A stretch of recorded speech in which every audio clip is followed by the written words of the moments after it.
Al-akhlaq al-adab pokok ini. Makanya akhlak itu lebih tinggi daripada ilmu. Berbudi luhur atau berbudi tinggi merupakan satu yang mutlak untuk dijiwai oleh santri. Dan maka moto pondok yang pertama itu berbudi tinggi. Innama bu'ithtu liutammima makarimal akhlak. Rasul itu diutus untuk menyempurnakan akhlak. Kenapa enggak menyempurnakan otak gitu? Kenapa? Karena sebelum kerasulan, sebelum datangnya Rasul, umat sebelum Rasul itu sudah pintar-pintar membuat piramid. Firaun sudah pintar.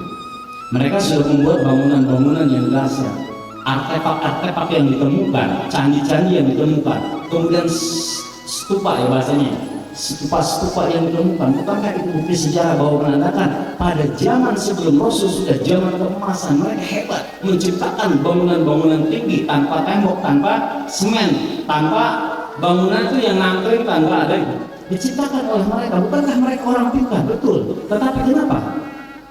Satu, disebut zaman jahiliyah juga. Kenapa mereka pintar tapi disebut zaman jahiliyah, zaman kebodohan?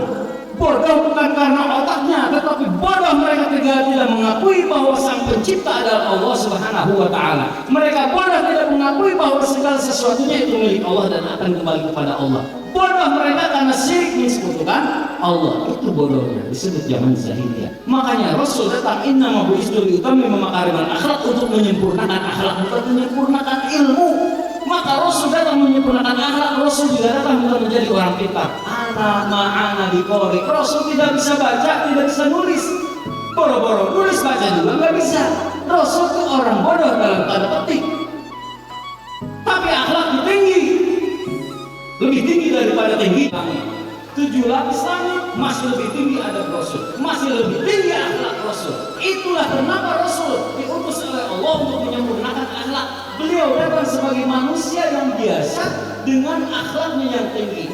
Kalau seandainya Rasul diutus bisa baca, bisa nulis, wajar kalau umat yang setelahnya atau yang sebelumnya curiga.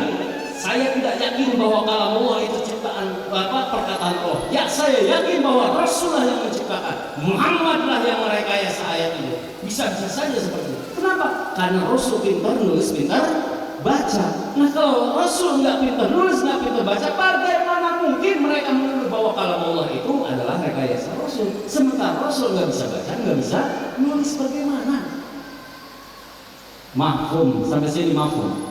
Itu asbab kenapa Rasul diciptakan sebagai manusia biasa, tidak bisa baca dan tidak bisa menulis, tapi biasa memiliki luar biasa.